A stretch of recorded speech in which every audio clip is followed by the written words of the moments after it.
Assalamu alaikum everyone, this is Faraz Ahmed and we will be continuing the philosophy lectures.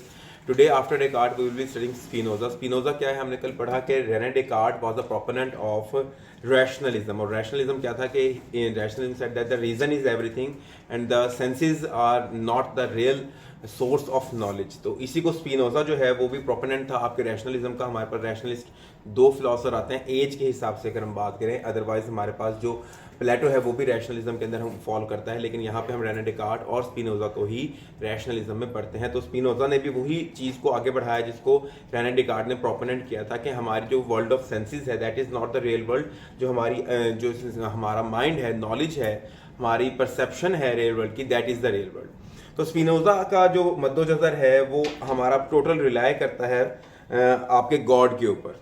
God से ही वो सारी अपनी translations को करता है, इमर्ज आउट करता है। उससे पहले हम प्रॉपर उसकी फिलॉसफी में जाने से पहले देखते हैं कि उसकी अर्ली लाइफ क्या थी। तो he was the Jewish philosopher, यहूदी था। यहूदी होने की वजह से इसने बहुत सी जो है मुख्तलिफ मराहिल अपनी ज़िंदगी के अंदर देखे। एम्स्टरडैम के अंदर पैदा हुआ 1632 के अंदर और at the age of 45 he died in Hague 1677। 45 साल की उम्र में ही इसकी डेथ हो गई थी। एक इसकी बहुत ही प्रोपोनेंट किताब है जो हमारी फिलोसफिकल सर्कल्स के अंदर है, उसका नाम है एथिक्स। उसी के अंदर इसकी जो थ्योरी ऑफ सब्सटेंस है एंड एथिक्स है, दो ही थ्योरीज हैं इसकी जो हमने सिलेबस में का पार्ट भी और हमने पढ़नी भी है, theory of substance and ethics. तो हुआ क्या कि एक सादा से घराने से इसका ताल्लुक था। जो इसके माँ बाप थे वो ज्यूज थे, लेकिन वहाँ पे एक वेव चल रही थी कन्वर्जनिज्म की। तो उस वेव के अंदर इसको जो है अपना ज्यूइज्म छोड़कर क्रिश्चियनिटी में आना पड़ा, but he was not converted by heart. तो फिर जब ये दोबारा हॉलैंड गया, वहाँ पर जाकर इसने दोबारा ज्यूइज्म को जो है रिवाइव कर लिया था। ये इसकी लाइफ स्टोरी है। लाइफ स्टोरी के अंदर इसका हम पढ़ते हैं कि जब इसने अपनी फिलोसफिकल पैटर्न्स देना शुरू किए, अपनी फिलोसफीज देना शुरू की, तो इसके काम को निगेट किया गया और कहा गया कि ये जो है भटक गया है सही रास्ते से। और इसलिए जो सिनागॉग है ज्यूज का, जहाँ पे उनके प्रोपोनेंट बंदों के नाम आते हैं, वहाँ से भी इसका नाम रिमूव कर दिया गया। सिनागॉग जिस तरह हमारी मॉस्क है, सिनागॉग है, ठीक है, वहाँ से भी इसका नाम रिमूव कर दिया गया, इसकी पोजीशन ले ली गई। और फिर जब आने वाले वक्त के अंदर इसको हेडगल यूनिवर्सिटी के अंदर फिलोसफी की पोजीशन दी गई, तो इसने वहाँ पे भी जाना पसंद नहीं किया कि मैं जो काम करूँगा फिर मेरे ऊपर रिस्ट्रिक्शंस आएंगी कि मुझे खुल के काम करने की इजाज़त नहीं होगी। तो हमारे सिलेबस के अंदर दो थ्योरीज हैं हमारे स्पिनोजा की। The first is your substance and the second is your ethics. Ethics is a small theory and substance has a long debate over it। कि बेसिकली वहाँ से जो है आपका जो स्पिनोजा है वो इमर्ज आउट करता है अपनी सारी डोमेन्स को कि सब्सटेंस है क्या, सब्सटेंस का गॉड के साथ क्या रिलेशन है, एट्रीब्यूट्स क्या होती हैं, हम कैसे नॉलेज को अटेन कर सकते हैं, ये सारी बातें करता है। और उसके ऊपर सिर्फ एथिक्स के ऊपर जाके वो कंक्लूड करता है अपनी सारी डिस्कशंस को कि एथिक्स हम कैसे, कौन से एथिक्स हैं और कैसे हम एथिकल वैल्यूज को जो है अटेन कर सकते हैं। ठीक है, तो स्टार्टिंग पॉइंट स्पिनोजा का है थ्योरी ऑफ सब्सटेंस के अंदर।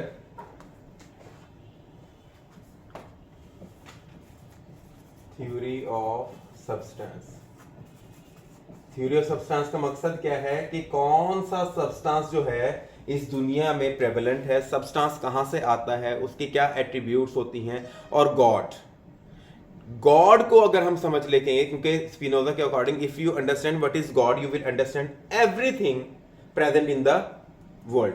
ठीक है, क्योंकि दुनिया किसने बनाई है? गॉड ने। अब यहां से ये सबसे पहले थ्योरी ऑफ सब्सटेंस के अंदर अपनी प्रॉपर हेडिंग देते हैं, God number 1, God, substance and attributes. God, substance and attribute के अंदर बात करता है स्पिनोजा कि जो गॉड है he is the ultimate existence. ठीक है, गॉड जो है he is the ultimate existence. Ultimate existence है तो वो अल्टीमेट सब्सटेंस का बना हुआ है।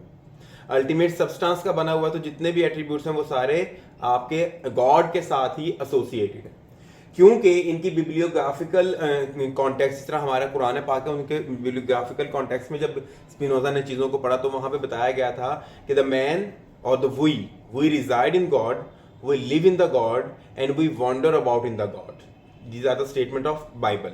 ठीक है, तो क्रिश्चियंस की नहीं है। यस, तो ये ज्यू नहीं था, ज्यू था लेकिन इसे पढ़ी तो थी ना। जीव की किताब क्यों? से मतलब वो कल वाला ही कंसेप्ट के परसेप्शन जो आप कह रहे थे कि हम खुदा के अंदर ही रह रहे हैं, खुदा के अंदर ही सब सोच रहे हैं क्योंकि हम अंदर उसके दिमाग के अंदर हैं, वही कंसेप्ट है। थोड़ा सा डिफरेंस के साथ। कैसे यस, डिफरेंस है? यही बात ही है। बात वही है कि परसेप्शन, अल्लाह ताला ने हमें परसीव किया हुआ है, लेकिन मैंने बात की थी परसेप्शन की कि अल्लाह ताला ने इस पूरे जहान को परसीव किया हुआ है और उनको पता है कि हम क्या कर रहे हैं। मैं यहाँ खड़ा होकर इस टाइम पढ़ा रहा हूँ, क्या पढ़ा रहा हूँ, आप लोग पढ़े हो, आप क्या पढ़े हो, ये सब चीज़ें अल्लाह ताला के नॉलेज में। ये बात इसने की, लेकिन यहाँ पे इसकी जो कॉनोटेशन थी वो थोड़ी सी चेंज होगी कि हम क्या है, ठीक है, ये हमारे इर्द गिर्द जो है ये क्या है, अल्लाह ताला से हम कैसे आए, ये थोड़ा सा उन डोमेन्स के ऊपर जो है चीज़ों को, टॉपिक को डिस्कस करता है। तो वो आपकी बिब्लियोग्राफिक के अंदर भी है, in home we live and move and have our thing, तो वो गॉड है, ठीक है। मतलब के कहना ये चाहता है सिंपल वर्ड्स के अंदर कि पैंथीज्म, पैंथीज्म क्या होती है? थिज्म तो वर्शिप है गाइस, ऑल सब में, all around, pan is all, और थिज्म जो है वो वर्शिप से है आई गेस। पैंथीज्म किसी ने नहीं सुना? पैंथीज्म और पेनैंथिज्म, मोनोथिज्म, पॉलीथिज्म सुना हमने, बस। यस, बस यहीं तक कन्फाइनमेंट है। अच्छा, थिज्म जो है वो basically is a word that describe that God is all powerful, he is all strong and he has the all the power to do anything he want, ये थिज्म है।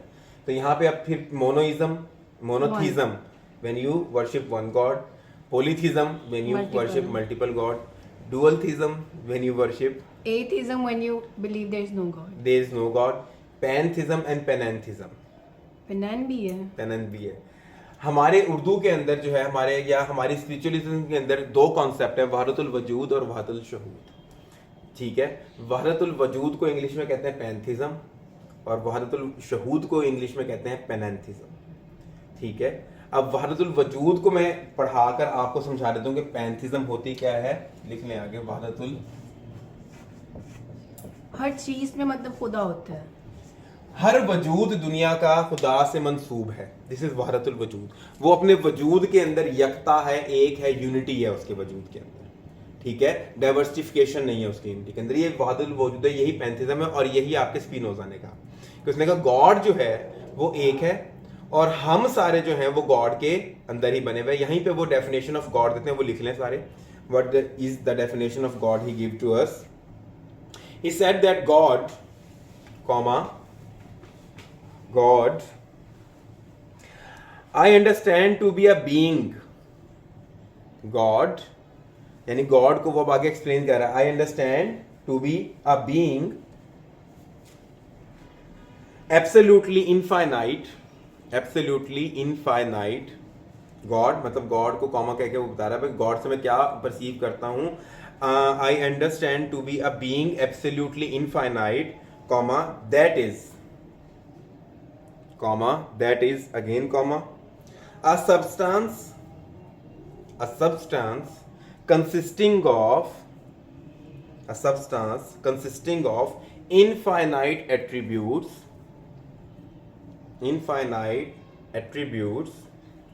comma, each of which express eternal and infinite essence, each of which expresses eternal and infinite essence। In short वो क्या कह रहा है कि God किसके बराबर है? God is equal to substance plus attributes, ठीक है। अब सब्सटेंस कौन सा है? इनफाइनाइट एब्सोल्यूट सब्सटेंस है, कभी ना खत्म होने वाला इटर्नल सब्सटेंस है। और एट्रीब्यूट्स क्या हैं? वही उस सब्सटेंस की जो खसूसियात हैं। जिस तरह हम बीइंग अ मुस्लिम 99 नाम पढ़ते हैं अल्लाह ताला के, these are the 99 characteristics, virtues, attributes of God. तो वही कहता है कि हर जो जितने भी एट्रीब्यूट हम दुनिया के अंदर देखते हैं वो सारी मंसूब है किससे? गॉड से। इससे लेकिन इनके अकॉर्डिंग भी दुनिया तो फानी है ना। हाँ, तो फानी है, तो सब्सटेंस जो हमेशा तो नहीं रहने वाला। इसने कहा जो गॉड सब्सटेंस है ना वो हमेशा रहने वाला है, क्योंकि अब आगे इस सब्सटेंस की और एट्रीब्यूट्स की भी डेफिनेशन दे रहा है। अब इसने गॉड को डिफाइन किया, व्हाट इज गॉड। तो सब्सटेंस जो है वो क्या है अभी बताता है, दैट इज गॉड क्या है? एक एब्सोल्यूट इनफाइनाइट है। एब्सोल्यूट इनफाइनाइट कौन है? गॉड है। That is a substance consisting of infinite attributes, और एट्रीब्यूट्स को बता रहा है each of which express eternal and infinite essence. Her attribute के अंदर क्या है? इटर्नल प्लस इनफाइनाइट एसेंस है, ठीक है। और पैंथिज्म क्या कहती है कि man is made up of attributes of God, we are the attributes of God, ठीक है। वहदतुल वजूद है ना, है इस्लाम में भी तो है। हाँ, तो वहदतुल वजूद का कॉन्सेप्ट इस्लाम में भी तो है ना। इब्न अल अरबी ने दिया था 14th सेंचुरी के अंदर, इसने 17th सेंचुरी में स्पिनोजा ने इंग्लिश में पैंथिज्म दिया, ठीक है। सब्सटेंस को बताता है इसे। तो यहाँ पे बता रहा है कि गॉड क्या है? It's an absolute infinite substance है। एट्रीब्यूट्स और एट्रीब्यूट्स क्या है? उसके एट्रीब्यूट्स इटर्नल हैं, इनफाइनाइट एसेंस है, ठीक है। अब वो बताता है कि व्हाट इज सब्सटेंस। सब्सटेंस क्या होता है? सब्सटेंस वो बताता है बच्चों के वो चीज जिसको बनने के लिए किसी और चीज की जरूरत ना पड़ी हो, जो कि खुद से ही बन गया हो। It's an substance. लिख लें इंग्लिश में, हम हैं we are not according to substance. Spinoza। नहीं, we are not a substance. There is only one substance, God. तो फिर हम क्या हैं? Substance की definition लिखें, which is in itself, we are the attribute of God. बस That's it. Which is in itself, which is a substance is which is in itself and is conceived through itself. अपने आप में ही सब कुछ है और खुद से ही बन गया है, ठीक है। इसको हम कहते हैं क्या? सब्सटेंस, ठीक है। तो अल्टीमेट नेचर जो है रियलिटी की वो क्या है? Is a substance. Substance is the ultimate nature of reality. Substance is ultimate nature of reality. असलियत की जो अल्टीमेट पहचान है वो क्या है? सब्सटेंस, ठीक हो गया। तो सब्सटेंस क्या है? हमने देख लिया कि सब्सटेंस को वजूद में आने के लिए कोई इटर्नल कॉज की जरूरत नहीं है और वो अपने आप के अंदर ही सब कुछ है, ठीक है। सब्सटेंस हो गया। अब गॉड को से क्या है? क्या सब्सटेंस और एट्रीब्यूट्स है। अब देखते हैं एट्रीब्यूट्स क्या होते हैं। अब एट्रीब्यूट्स की डेफिनेशन लिख लें। Attributes are that which an intellect perceives, which an intellect perceives as constituting the essence of substance, as constituting the essence of substance. Attributes क्या हैं?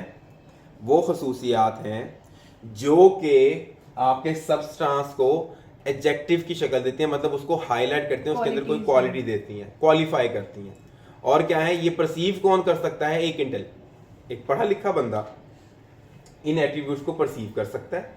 और ये एट्रीब्यूट्स क्या करते हैं? दी क्वालिफाई द सब्सटेंस। के सब्सटेंस के अंदर कौन कौन सी एट्रीब्यूट्स हैं, कैरेक्टरिस्टिक्स क्या हैं, क्या चीजें उसके अंदर मौजूद है, ये हमें बताती हैं एट्रीब्यूट्स। जिससे हम कहते हैं what are the attributes of any person, तो हम बताते हैं he is beautiful, he has personality, he has attitude, he is educated.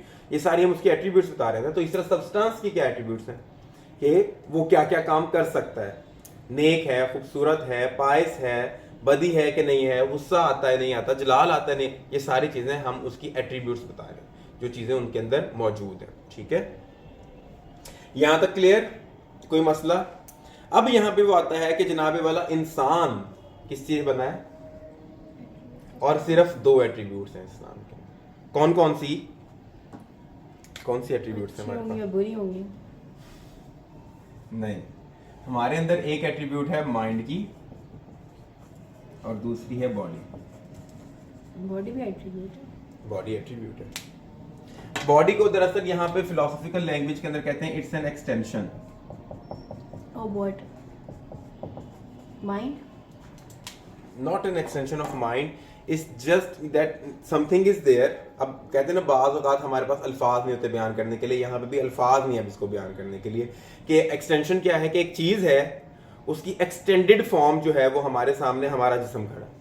क्या चीज़ है जिसकी एक्सटेंड? मिट्टी की एक्सटेंडेड फॉर्म है, गॉड की एक्सटेंडेड फॉर्म है, ठीक है। एक्सटेंशन है। 2 एट्रीब्यूट्स है हमारे अंदर खुदा ताला की, गॉड की, according to Spinoza. Number 1 is the mind, कि he has the intellect, he has the reason, he can think, because God can think, we can think। तो एक एट्रीब्यूट तो आगे थिंकिंग की, दूसरी आ गई एक्सटेंशन की। We are the extension of what? We are the extension of God. God ने extend किया हुआ है अपने आप को, यानी कि हमारे अंदर भी कहीं ना कहीं जुज़्व मौजूद है खुदा ताला का, ये कहता है स्पिनोजा। ठीक है, इन थ्योरी ऑफ सब्सटेंस। एक अल्टीमेट सब्सटेंस है, एक एब्सोल्यूट इनफाइनाइट सब्सटेंस है, दैट इज गॉड। ठीक है, उसकी इनफाइनाइट इटर्नल एट्रीब्यूट्स हैं और उसमें से 2 एट्रीब्यूट्स हैं जो इंसान के अंदर है। नंबर 1 थिंकिंग कैपेसिटी यानी कि माइंड, नंबर 2 बॉडी फिजिकल कैपेसिटी जिसको कहता है that is an extension. Extension and mind are the 2 attributes of human being. Clear? कोई मसला? कोई मसला नहीं? चलो वेरी गुड, आगे चलते हैं। अगली जो दूसरा पॉइंट है यहाँ पे जो एक्सप्लेन करता है, world as mode of God's attributes. The second point, number 1 ये था, वर्ल्ड एज, सर सबने सब्सटेंस को अलग ही बयान किया है। हाँ बिल्कुल ऐसे ही है, मोड्स ऑफ, तरस आ रहा है मुझे इन बच्चों पे, इन बच्चों पे उन्होंने फिलॉसफी रखी है सर। Attributes of. इसमें मसला क्या है, ये देखो एक हेडिंग ये लिखनी है, एक हेडिंग ये लिखनी है, 3 पॉइंट्स इसमें बताए, 2 पॉइंट्स इसमें बताऊंगा। सिर्फ हेडिंग से सवाल कांसेप्ट सबका डिफरेंट है, सब्सटेंस को लेके, रियलिटी को लेके, गॉड को लेके, फिर वो भी तो याद करना है ना। वो तो कॉन्सेप्ट है ना, इसलिए तो पढ़ा रहा हूँ ताकि कॉन्सेप्ट हो जाए। जब कॉन्सेप्ट आ जाएगा फिर तो चीजें लिखनी है आपने। रेने डेकार्ट ने क्या था, I think therefore I am. बस कह दिया था पर प्रूफ कैसे किया था? ठीक है, अब आई थिंक को प्रूफ किया उसने कि मैं कैसे सोचता हूँ, मतलब मैं जो डाउट कर रहा हूँ हर चीजों के ऊपर, तो इसका मतलब मैं जो डाउट कर रहा हूँ मैं तो हूँ, और मैं डाउट कैसे कर रहा हूँ, मैं सोच के डाउट कर रहा हूँ, तो आई थिंक। जब मैं थिंक कर रहा हूँ उसका मतलब मैं हूँ, I think therefore I am. Story develop कर लो पीछे से सारी। स्टोरी नहीं थी वो, बहुत डीमन था, ड्रीमिंग था, उसके बाद आपका परसेप्शन था। ये 3-4 हेडिंग्स हैं, इन हेडिंग्स के अंदर बातें करनी है सारी, तो आ जाता है। जानी है सर, आपका है फिलॉसफी, चुप करके बैठे, मैं याद करने की कोशिश कर रही हूँ। ना याद करो, कहीं नहीं लिखना आपने। तो क्या है, अब हम बात करते हैं कि world as modes of attributes of God के ये दुनिया क्या है। ये दुनिया अल्लाह ताला की यानी कि गॉड की जितनी भी एट्रीब्यूट्स हैं उसकी डिफरेंट मैनर्स के अंदर मैनिफेस्टेशन है। ठीक है, मतलब ये किताबें पढ़ी हैं, ये भी गॉड है, ये बोर्ड है, ये भी गॉड है, हर चीज गॉड है। Because in pantheism we said that it is वाहिदुल वजूद, he is unity, he is unified in his existence. ठीक है, तो जब यूनिटी इन एग्जिस्टेंस की बात करते हैं तो यहाँ पे बात होती है कि आपकी जितनी भी इस दुनिया के अंदर चीजें हैं, ये एक तरीका है अल्लाह ताला का, ये एक मैनर है अल्लाह ताला का अपने आप को मैनिफेस्ट करवाने का, अपने आप को एग्जिबिट करवाने का, अपनी एग्जिस्टेंस को बताने का। ये है कि world as modes of attributes of God.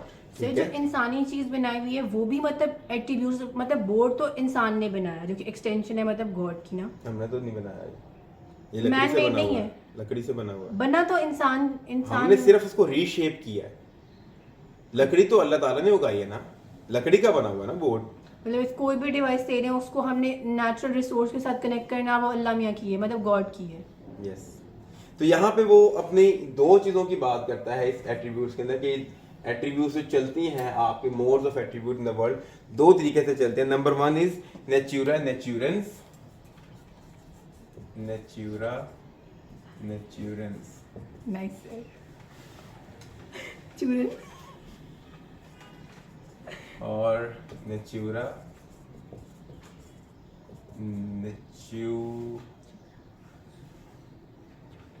Nurtured नहीं, नेट्यूराटा।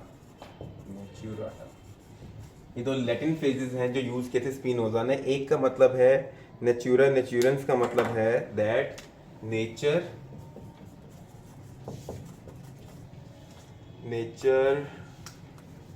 नर्चरिंग,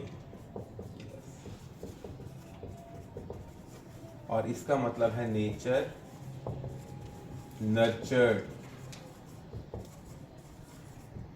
ठीक है, इसका मतलब है नेचुरा नेचुरेंस का एक कॉन्सेप्ट दिया उसने कि वर्ल्ड के अंदर क्या हो रहा है, एक नेचुरा नेचुरेंस हो रहा है यानी कि नेचर नर्चरिंग के अंदर है। Number 2 natura naturata, nature has been nurtured. इसका मतलब है यहाँ पर कि ये हमारे पास एक्टिव फेज है और ये हमारे पास पैसिव फेज है। इसके रिजल्ट में क्या हुआ था, एग्जिस्टेंस ऑफ वर्ल्ड हुई थी। दुनिया जो है वो मार्ज़ वजूद में जब आई तो अल्लाह ताला ने ये काम किया था, नेचर बना दी। और इस्लाम भी हमें कहता है कि 6 दिन के अंदर हमने क्या किया, जमीन और आसमान को बना दिया। तो ये अल्लाह ताला ने बना दी, तो नेचर हैज बीन नर्चर्ड।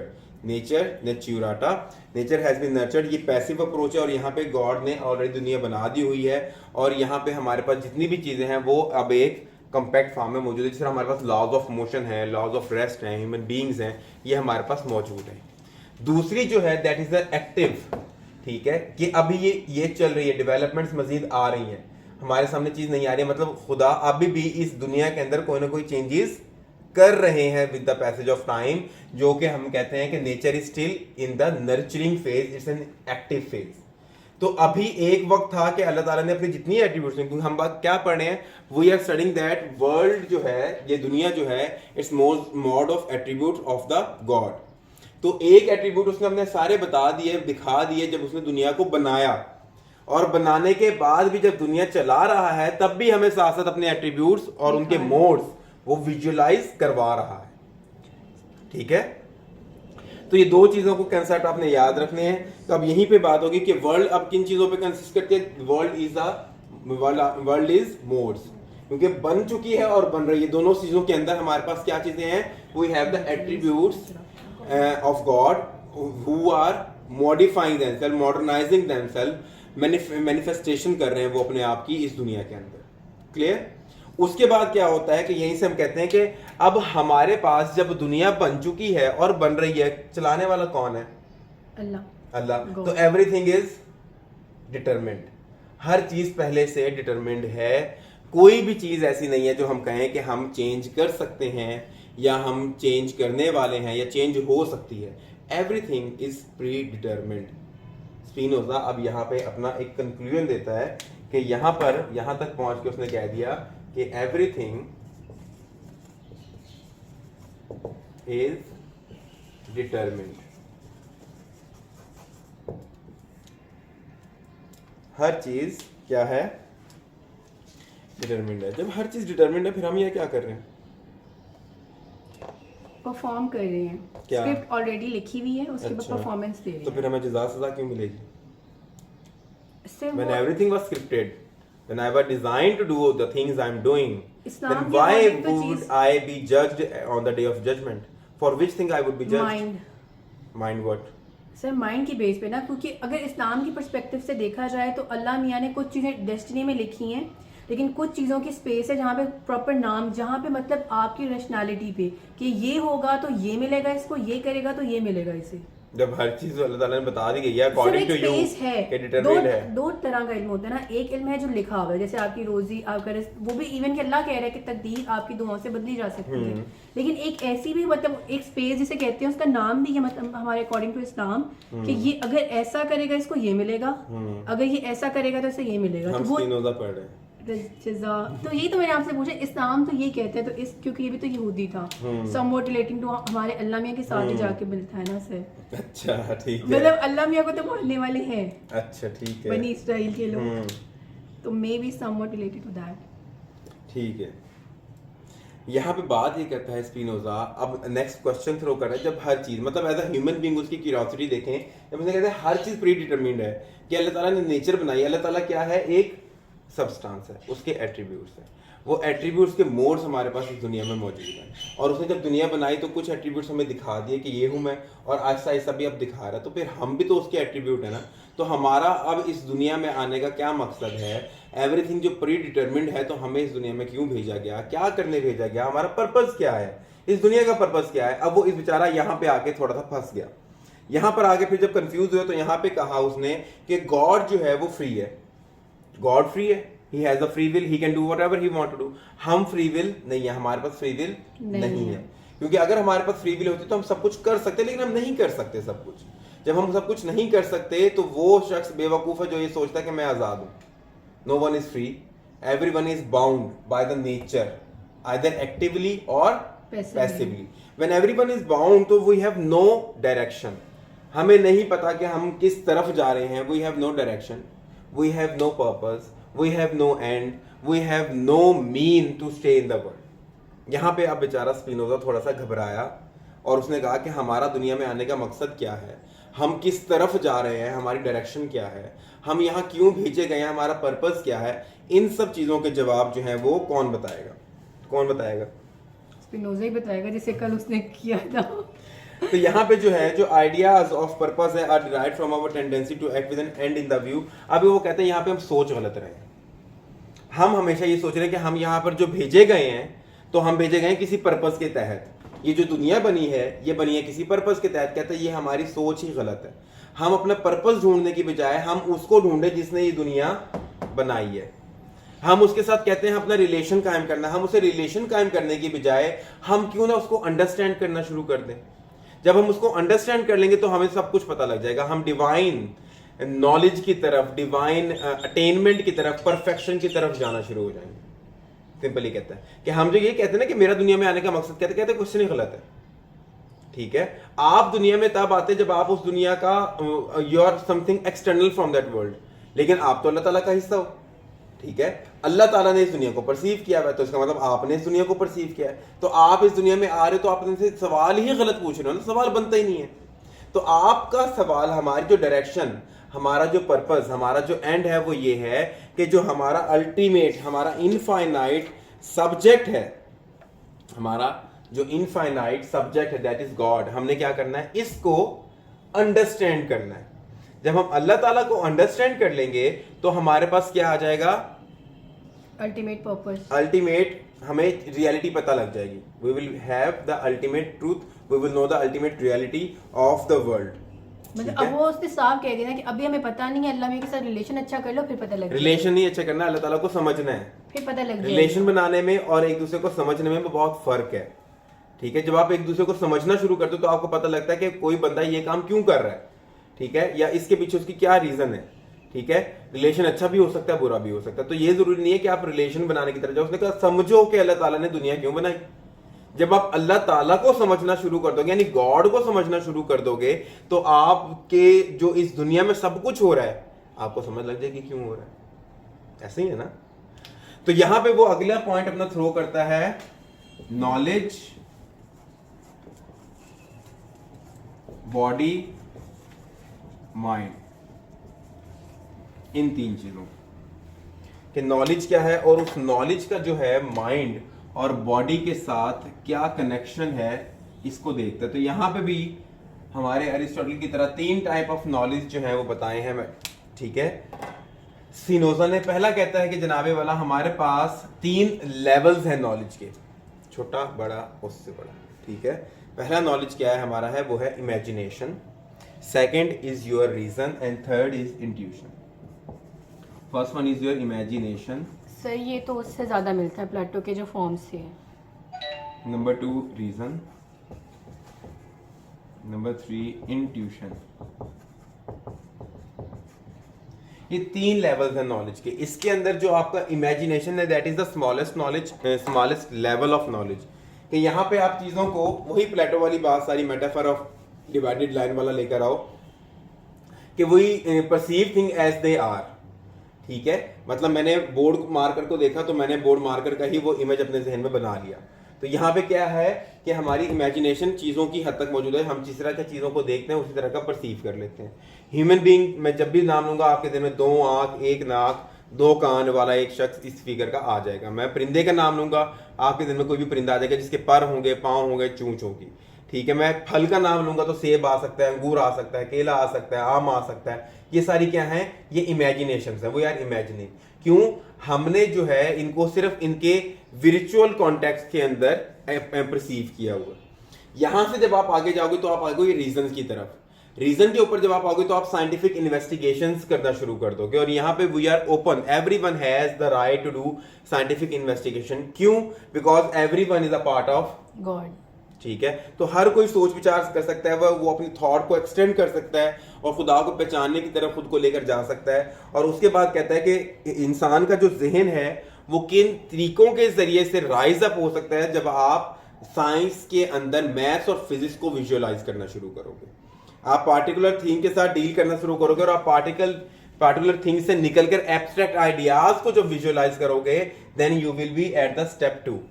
ठीक है, मतलब मैं अब ह्यूमन बीइंग को ले रहा हूं तो ह्यूमन बीइंग से मेरे जहन के अंदर एक ह्यूमन की शक्ल नहीं आनी चाहिए, मेरे अंदर उसकी सारी कैरेक्टरिस्टिक्स आनी चाहिए कि how many kinds of human beings are there. एक एब्स्ट्रैक्ट आइडिया जिसके बारे में मैं क्लियर ना हूं वो बनना चाहिए ताकि मैं उसके ऊपर इन्वेस्टिगेशंस कर सकूं। ठीक है, मैं सोच विचार कर सकूं कि क्या इंसान कैसा है, ठीक है। मैं इंसान, बच्चे को इंसान कहोगे तो इंसान के दिन में उसकी इमेज बनेगा, वो फर्स्ट लेवल के ऊपर है। मैं इंसान कहूंगा तो आप कहोगे इंसान कैसा है, अच्छा है, बुरा है, ईमानदार है, ये सारी चीजें जब आप सोचना शुरू हो गए तो आप अब रीजन के ऊपर आ गए। And the third one is intuition, जहां पे वो कहता है इंट्यूशन पे पहुंच गए तो you will be able to understand God. आप गॉड को अंडरस्टैंड करने के काबिल हो जाओगे। और इंट्यूशन पे कैसे पहुंचा जा सकता है, जहां पर आप चीजों को उनके अपने असल कॉन्टेक्स्ट में विजुअलाइज करना शुरू कर दोगे। When you after meditation, after contemplation, आपको ये पता लग जाएगा कि चीज क्या है, वहां पे आप पहुंचकर इंट्यूशन के ऊपर पहुंचकर you will be able to grasp the law of nature.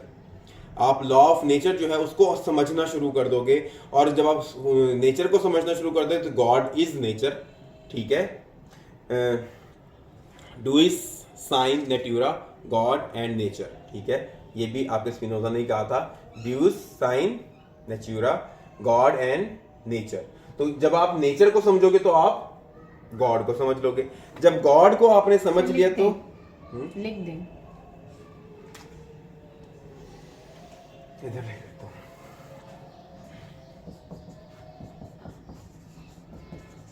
Sir मैं नाम भी आज इसका पहली दफा सुना।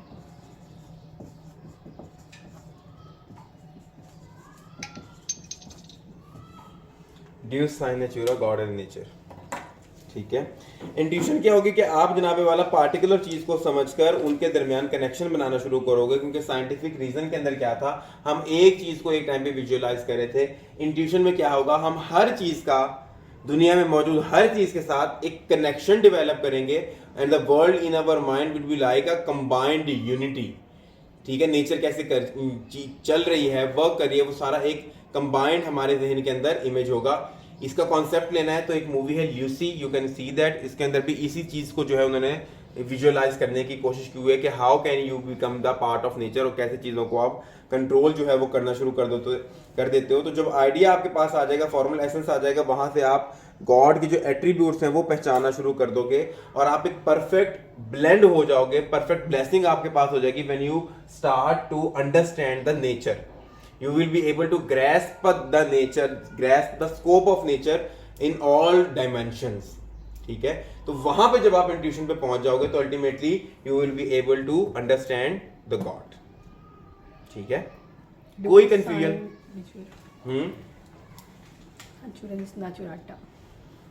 This is the theory of substance given by Spinoza.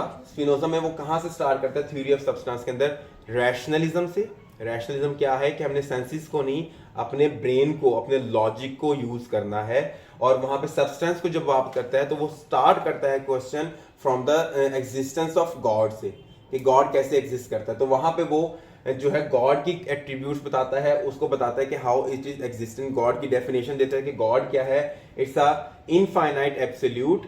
और यहाँ पे सब्सटेंस और एट्रीब्यूट से बना है। सब्सटेंस क्या है, जिसको वजूद में आने के लिए किसी कॉज की जरूरत नहीं थी, वो इटसेल्फ एक कॉज था। एट्रीब्यूट्स क्या है, उसकी क्वालिफिकेशन, उसके खुसूसियात, ठीक है। फिर एट्रीब्यूट्स के बाद जनाबे वाला ही मूव टुवर्ड्स ह्यूमन बीइंग। कि ह्यूमन बीइंग क्या है, इंसान जो है वो जनाबे वाला, उसके अंदर दो एट्रीब्यूट्स हैं। कौन कौन सी? Body and mind. Body and mind, ठीक है। यहाँ पे आप एक्सटेंशन एंड माइंड का लफ्ज यूज करोगे, ठीक है। बॉडी मैंने आपको समझाने के लिए लिखा हुआ है, इट्स माइंड एंड एक्सटेंशन, ठीक है। ब्रैकेट में बॉडी लिख देना।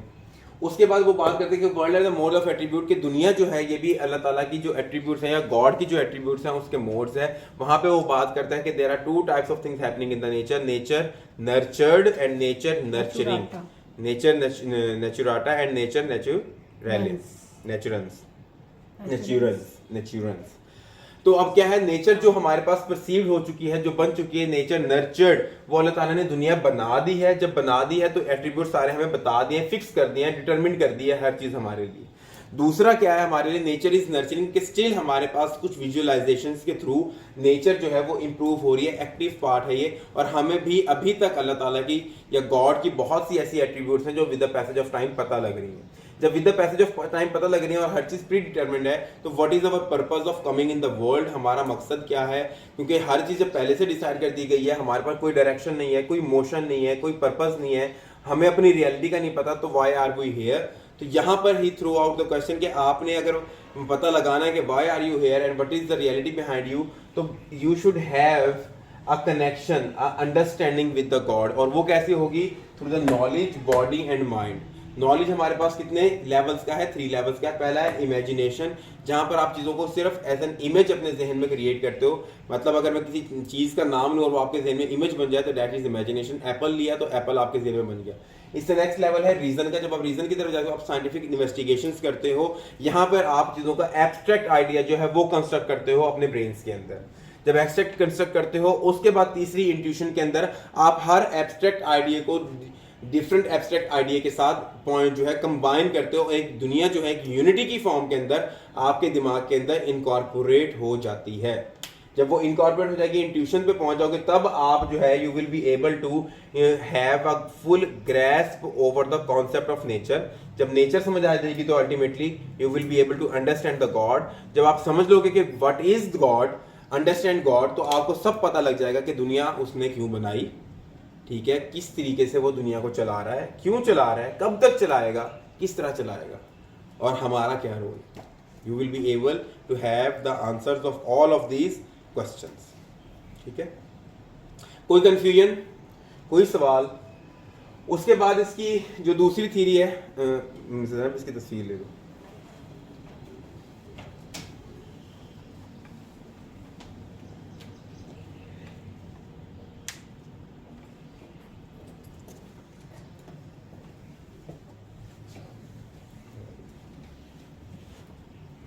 दूसरी है बच्चों इसकी थ्योरी ऑफ एथिक्स।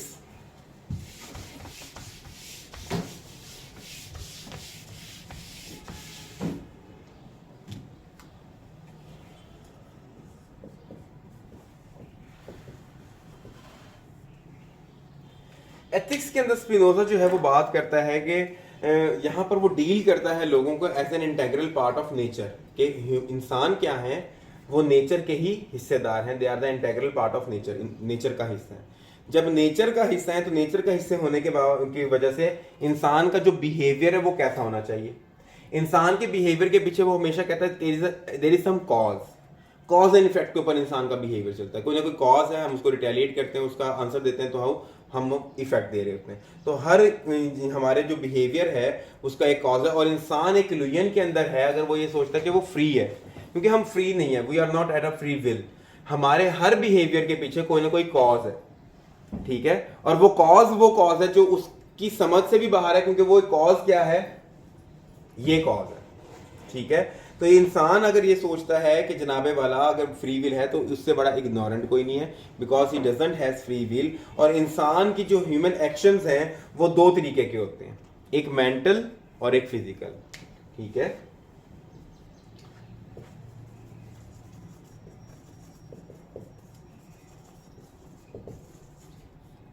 दो तरह के इंसान के एक्शन होते हैं, मेंटली कुछ एक्शंस ले रहा होता है, कुछ फिजिकली एक्शंस ले रहा होता है। तो इन दोनों एक्शंस को डिटरमिन करता है कौन, एक प्रायर कॉज।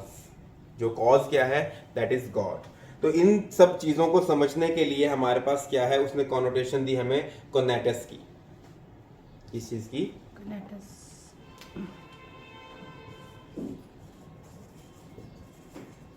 कोनेटस का मतलब क्या होता है, इनेट स्ट्राइविंग।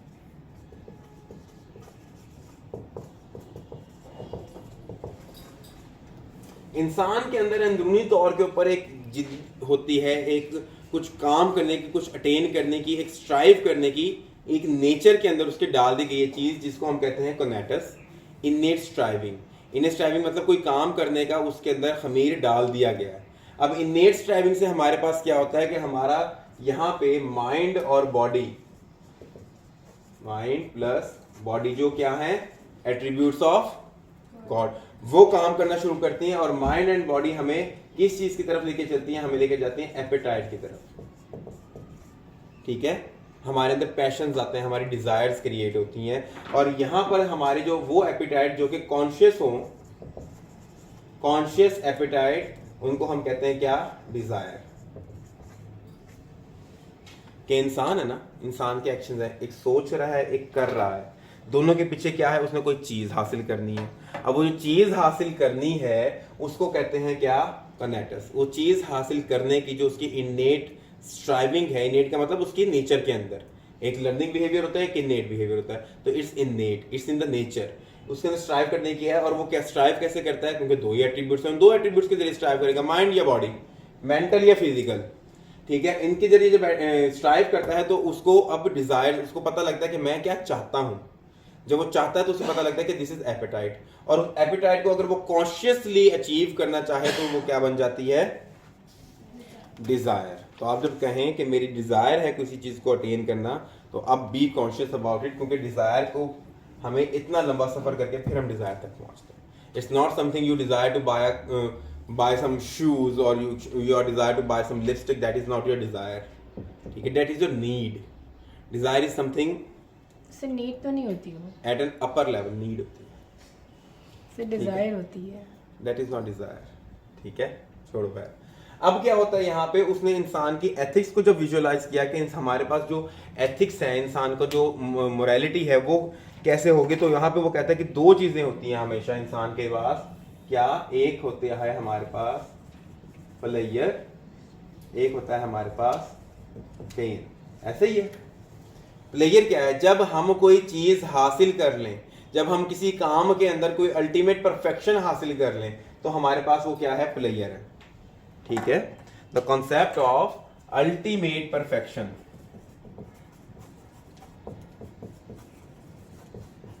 तो इंसान को क्या मिलता है, खुशी मिलती है। और उसी परफेक्शन को जब वो अल्टीमेट ना कर सके तो लेस परफेक्शन जो है उससे उसको क्या मिलता है, पेन। और पेन जो है इंसान के लिए क्या है, इट्स इवल, मतलब कि it's bad for it, it's undesirable. हम कभी पेन हासिल करना चाहते हैं, नो। जबकि जो प्लेयर है ये क्या है, इट्स गुड, ठीक है, एंड इट्स डिजायरेबल। इन सब चीजों को वो करता है कनेक्ट, कि अल्टीमेट परफेक्शन हम हासिल करेंगे, ये इंसान का क्या है, कनेक्टस है, अल्टीमेट परफेक्शन हासिल करना। अल्टीमेट परफेक्शन हासिल करना क्या चाहता है वो, अल्टीमेट परफेक्शन से मिलेगी उसको प्लेयर। प्लेयर उसके लिए क्या है, it's good, he likes player, human behaviour या ह्यूमन बीइंग लाइक प्लेयर। दूसरी तरफ क्या है कि अगर वो परफेक्शन हासिल नहीं करता, he would be in pen, और पेन क्या है, it's undesirable because it's evil, it's bad for a thing. अब जब हमारे सामने ये सारी चीजें प्री डिटरमिन्ड मौजूद हैं कि हम डिजायर को हासिल कर लेंगे तो हम खुश हैं, डिजायर को हासिल नहीं करेंगे तो हम नाखुश हैं, तो वेयर इज मोरालिटी। अगर हमारे सारे action control by external force, where is morality. फिर मोरालिटी के ऊपर क्या सवाल है, मैं जो कर रहा हूं मेरे लिए सही है, फिर वही सवाल जो मैंने पहले थ्रो किया था कि जब मैं जो कर रहा हूं मेरे लिए अगर खुशी है कि मैं जनाबे वाला किसी को रोता देखूं, किसी को रोता देख के मुझे खुशी मिलती है, तो इसमें मेरा कसूर तो नहीं है, मुझे तो कॉज दिया किसी ने, उस कॉज में आकर मैंने क्या किया, मैंने किसी को रुलाया, रुलाने से जनाबे वाला मुझे खुशी मिलती है, मुझे प्लेजर मिलता है, तो मेरा तो नेचर है ये, मेरी तो सारे एक्शन कंट्रोल्ड है। फिर मोरालिटी क्या किधर है, there is a very big question mark on morality, कि मोरालिटी क्या है, क्या है मोरालिटी।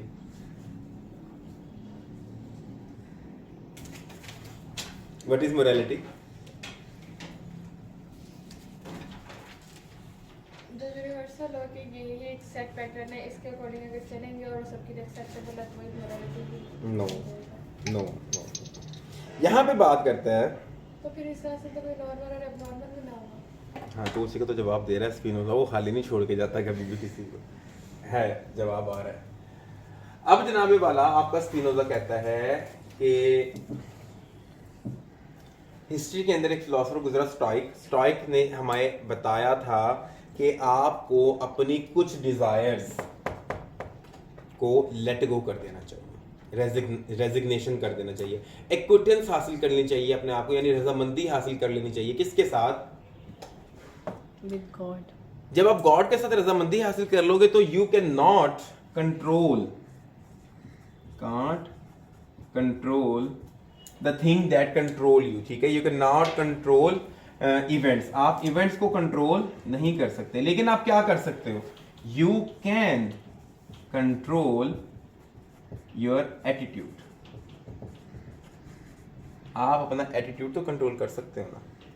आप इवेंट को कंट्रोल नहीं कर सकते। इवेंट ने आपको कॉज दे दिया, एक कॉज के तौर पे वो आया, अब आपने उस कॉज के ऊपर, मतलब मुझे किसी ने थप्पड़ मारा, अब या तो मैं क्या करूंगा, बर्दाश्त करूंगा, या मैं दोबारा थप्पड़ मारूंगा, या मैं गुस्सा होऊंगा।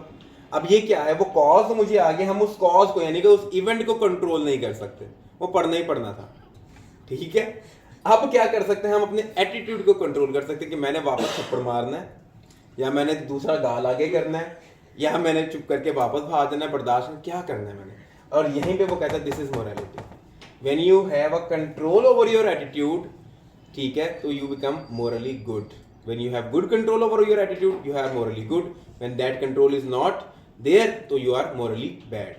क्यों वी आर, यस। अब एटीट्यूड कौन सा अच्छा है कौन सा बुरा है ये भी तो मोरालिटी डिसाइड करेगी। मतलब दूसरा गाल आगे करना चाहिए, ये तो गांधी साहब हमें कह गए, अभी मोरालिटी है। क्या दूसरा गाल आगे करने से आपको प्लेजर मिलेगा या पेन मिलेगा? मिलेगा। पेन मिलेगा, तो इसका मतलब इट्स नॉट डिजायरेबल। और अगर खुशी मिलेगी अगले को, ठीक है, तो we can not control the events, हम इवेंट्स को कंट्रोल नहीं करते। इन शॉर्ट एटीट्यूड को कौन डिफाइन करेगा? आप खुद, आपकी खुद की मोरल वैल्यू, क्योंकि you have the attributes of God, and God's attributes क्या है? नेक, ईमानदार, ठीक है, लॉयल, ठीक है, लविंग, केयरिंग, केयरफुल, जो नानी नाम हम तो अल्लाह ताला के उनके हिसाब, तो वो क्या है? These are the attributes of God ना, तो अटेन दोज एट्रीब्यूट्स, ठीक है। तो जब केयर करने वाले को पता है कि ये एट्रीब्यूट्स है, तो जो मार रहा था पर उसको नहीं पता, वो मोरली बैड है ना, तो वो डिफाइन तो खुद कर रहा है ना कि मोरली क्या है नेक्स्ट। हाँ, तो इसी वजह से तो हमारे लिए फिर जन्नत जहन्नम का जो कॉन्सेप्ट है वो अच्छा हो जाता है ना, कि he was morally corrupt, he was unable to control his attitude. क्योंकि इवेंट, हम यही बात करते हैं मेरे, कि हम जो कहते हैं कि हमारी जब बस में नहीं है, कुछ प्री डिटरमिन्ड है पहले, तो फिर why would we answerable on the day of judgement? This is the thing, this is the answer, कि we are not responsible for the event, but we are responsible for the attitude, we are responsible for the reaction to that event. और अगर वो reaction हमारा positive होगा, we will be forgiven. अगर वो reaction हमारा जो है वो टायरेनिकल होगा, we would not be forgiven, ठीक है। यहाँ पे वो कहता है, मतलब we can not control the event but we can control attitude. हम जो इंसान है वो अपने पैशंस का जो है ना, he is enslaved by his patience, ठीक है, he is driven by patience. वो कहता है इन पैशंस को कर दो साइड पे, ठीक है, और जनाबे वाला जब इन पैशंस को साइड पे कर दोगे एक पॉजिटिव एटीट्यूड आ जाएगा। उसके साथ साथ क्या करो, इमोशंस को स्टडी करो, इमोशंस को स्टडी करो, उनको अंडरस्टैंड करो, क्योंकि इमोशंस कहाँ से आ रहे हैं? नेचर से आ रहे हैं, और नेचर क्या है? अल्टीमेटली इट्स गॉड, ठीक है। हमने भी पढ़ा नेचर डू साइन नेचुरा, तो nature is God, God and nature. तो यहाँ पे वो सारी बातें हमारे लिए करता है कि अल्टीमेटली हम क्या करेंगे, हम एथिकल होने के बाद we will have then intellectual love for God, we will have an intellectual love for God. जब हमारे पास अल्लाह ताला के लिए इंटेलेक्चुअल लव फॉर गॉड आएगा तो हम खुश होंगे। इस चीज को अब आ जाओ, जब हमने नॉलेज को परफेक्शन पे, इंट्यूशन पे चले गए, इंट्यूशन क्या हुई हमारे लिए? Ultimate perfection. अल्टीमेट परफेक्शन के जरिए हमने क्या किया? प्लेयर हासिल किया। प्लेयर के जरिए हमने क्या किया? We have an intellectual love for God, we will be at the peak of the prayer. तो जब हम at the peak of the prayer हो गए तो we will be able to understand God. Ethics के जरिए भी हम गॉड को पहचान सकते हैं, मान सकते हैं। और लास्ट में quotation, the things excellent, all things excellent are as difficult as they are rare. नहीं समझ आई? आ गई। ये जो जितनी चीजें एक्सीलेंट, मतलब जितनी रेयर है एक्सीलेंट चीजें, उतना ज्यादा उन्हें डिफिकल्ट है achieve उतनी ही करना। उनको अचीव करना डिफिकल्ट है। ऑल थिंग्स एक्सीलेंट, अब ये एक एक्सीलेंट चीज है ना, अल्लाह ताला को अटेन करना, गॉड को अटेन करना, उसके लिए इंटेलेक्चुअल लव अटेन करना, इंट्यूशन अटेन करना। तो ऑल थिंग्स एक्सीलेंट और as difficult as they are rare, वो कम भी हैं और डिफिकल्ट भी हैं लेकिन अच्छी भी हैं, ठीक है। तो this is all about Spinoza. If you have any confusion you can contact me. कोई सवाल हो आप पूछ सकते हो ताकि मैं उनका आंसर करूं, otherwise we will move on to second philosophy. Sir आज ये काफी है, ये डाइजेस्ट हो जाए। स्पिनोजा छोटा सा है, कंसेप्ट तो यार न्यू कंसेप्ट है, वहदतुल वजूद का कॉन्सेप्ट है। हाँ, पूछ लें हम, मुझे तो बहुत है आप उनकी अम्मी ना बनो ना। सर, लेकिन बहुत है। नहीं, अगला छोटा सा है ना, लॉक है चुना सा, रिप्रेजेंटेटिव रियलिज्म है उसका। आपने एथिक्स भी लॉ का छोटा कहा था, कोनेटस का पूरा कंसेप्ट है। कोनेटस का क्या कांसेप्ट है? सिंपल सा, इननेट स्ट्राइविंग है, माइंड एंड बॉडी स्ट्राइव होते हैं, एपेटाइट लगती है, कॉन्शियस डिजायर है तो प्लेयर होगा या पेन होगा, अल्टीमेट परफेक्शन आएगी तो प्लेयर है तो गुड है आपके लिए डिजायर। एक चेन रिएक्शन है पूरा, और ये चीजें हमें पता है, सिर्फ सोच विचार करनी है। हम यही काम करते हैं, हम हर चीज के अंदर क्या कर रहे हैं, अल्टीमेट परफेक्शन हासिल करने की कोशिश कर रहे हैं, ठीक है, चाहे वो जो भी चीज़ हो, क्यों? ताकि हमें प्लेयर मिल सके। बस हमें नहीं पता तो किस चीज़ का नॉलेज का नहीं पता हमें, ठीक है। और ये चीज़ें हमारे जहन में ये चीज़ें क्लियर नहीं है कि हमने इवेंट्स को कंट्रोल नहीं कर सकते, we should control our attitude towards the events, कि हम क्या एटीट्यूड देते हैं। हम थोड़ा सा लॉ को पढ़ते हैं ताकि हमारा सिलेबस टाइमली वाइंड अप हो। संडे की वर्कशॉप रखिए, सारा करवा दें। संडे की वर्कशॉप रखने से सारे करवा दें एक ही दिन में। मैं तो करवा दूंगा, ये फिर नहीं हजम होगा इनसे, बस तो हजम हो जाएगा। नेचुरा, नेचुरेट, नेचुरल्स, नेचुराटा। बेचारा यही सोचते Science. सोचते एक दिन इसने जो है ना ओवर कंजम्पशन कर ली, और ओवर कंजम्पशन ऑफ अल्कोहल की वजह से ये बेचारा मर गया 45 साल की उम्र में। और कुछ जो कहते हैं कि अगर ये जीता तो शायद ये गॉड को जो है अटेन कर लेता, हमें और मजीद जैसे जो प्रोसेस बताया तुमने कि अंडरस्टैंड करने से फिर क्या मिलता वही ना, Ultimate 45 साल की उम्र goal। में मर भी तो गया ना। बाकी फिलोसफर 80, 75, 70 साल तक जा रहे हैं, ये 10-15 साल और जी जाता और रिसर्च कर लेता, ये शायद पता खुदा को अटेन कर ही लेता। एथिक्स का तो पता नहीं था, जो ओवर कंजम्पशन कर गया से कैसे करता। एथिक्स उसके लिए नहीं होगी ना, वो अल्टीमेट परफेक्शन हासिल करना चाह रहा होगा। कोनेटस, नेचुराटा, नेचुरेंस, साइन, गॉड साइन, नहीं 1632 में जॉन लॉक, तो आपको हिस्ट्री पता ही है सारी। 1632 में पैदा हुए, डियो साइन नेचुरा। कहाँ पैदा हुआ? ही वाज बोर्न इन कहीं तो सोमरशायर, इंग्लैंड के अंदर, सोमरशायर के अंदर पैदा हुए थे 1632 में। लॉक जब पैदा हुआ तो एक शिफ्ट लेकर आया। लॉक जो है आपके थिंकिंग पैटर्न में दोबारा से, हाँ, तो लॉक जो है